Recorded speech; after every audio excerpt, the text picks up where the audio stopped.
Hello, in this video I carry on cleaning up a bit more around the shed, and I plant up the first bed which I made earlier with strawberries that I found whilst I was clearing the ground.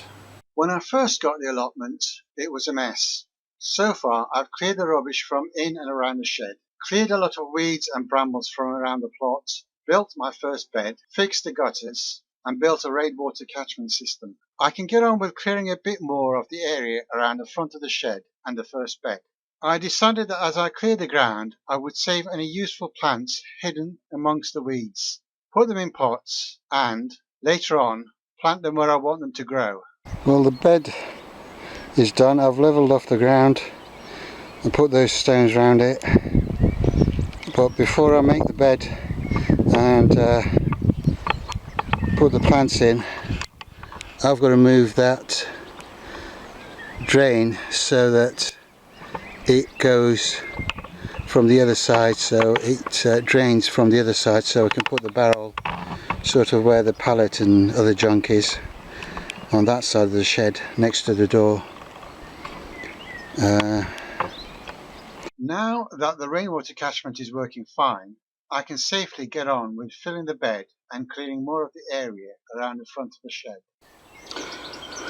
I wondered why they'd put bits of wood supported by little bits of metal and sticks and things down. Well, you can't see it now because of all the weeds, but all the way along here. I wonder why they didn't carry on with the stones. I've just dug up that great big long piece of stone.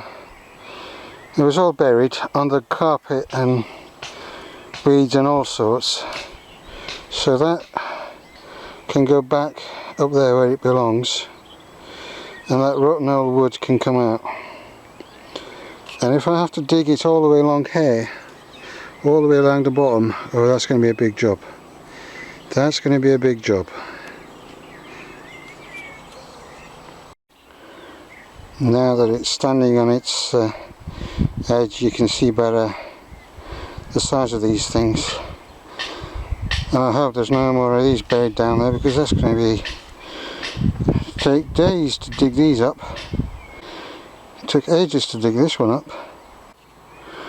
There's some enormous roots. I mean, that is a root I've more or less dug up, and that is the thickness of my arm, so it's I get a bit of an angle. See, it's quite thick.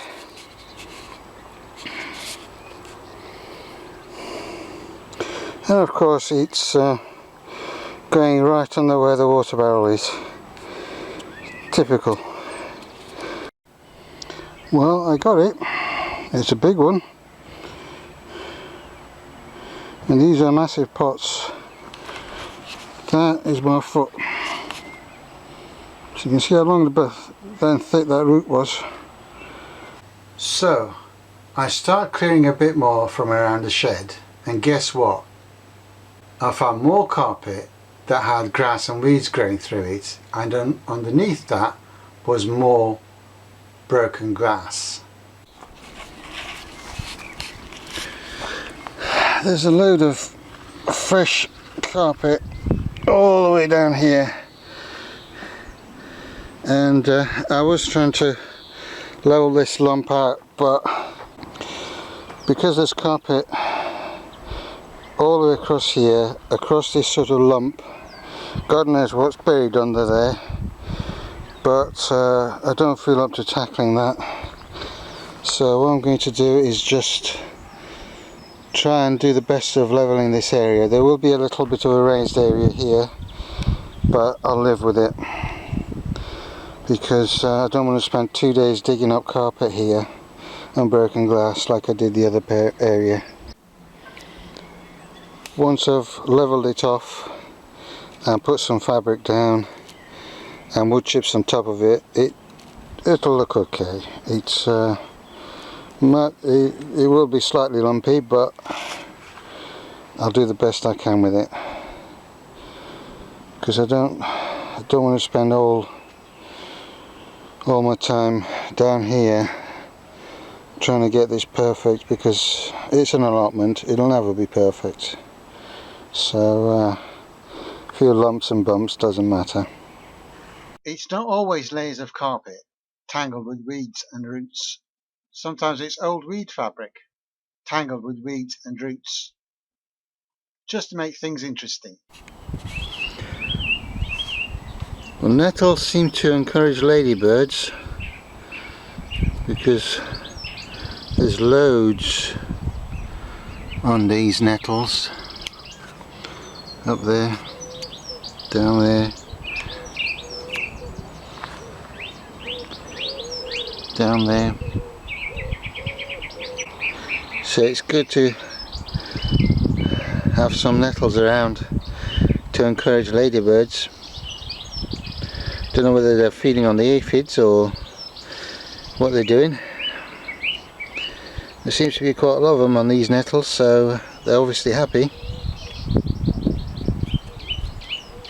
There were quite a few strawberries and herbs that had gone wild and run rampant around the front, so I decided to put these in pots, and then I could plant them wherever I wanted to. I've got a couple of pots that have got really badly broken bottoms, so they're not good for normal growing, but they'll be fine for growing mint in the ground. So what I'm going to do is just cover up that hole with a bit of paper, fill it with compost and put some mint that I've rescued from around the plot in there, and then they can go back in the ground and it'll stop the mint spreading around. Mint can have quite extensive roots, so you do need to sort of keep it bound in the pot, otherwise it'll just spread. I've lined the bottom with some paper so that it'll hold the soil until I'll bury it in the ground, and then it won't matter.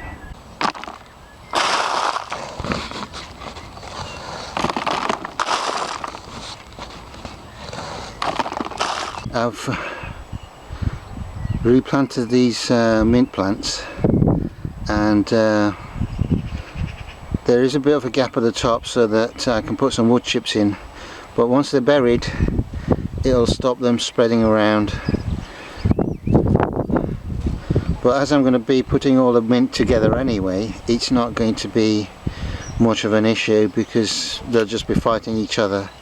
But at least I can keep them separate, because I like these mints.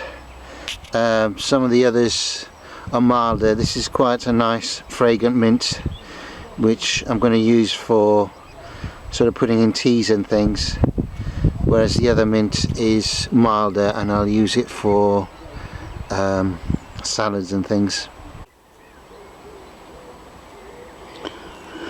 Right, I've rescued these strawberries amongst all the weeds and stuff that I'm digging up in the other areas. They're looking a bit sickly because I've dug them up. I've pulled all the other weed roots that were tangled up between them and transplanting them, so they're looking a little bit sickly, but they'll pick up once they get settled. So I've got one bed of strawberries. Where the bricks are, I'm going to put a couple of globe artichokes, so that'll be a bed of artichokes and strawberries. And I've got a few other strawberries there that I've dug up, but I need to find a home for later. And if I jump forward a bit in time, we can see how they were in July 2019. Finally, after weeks of clearing up, I finally planted something in the ground.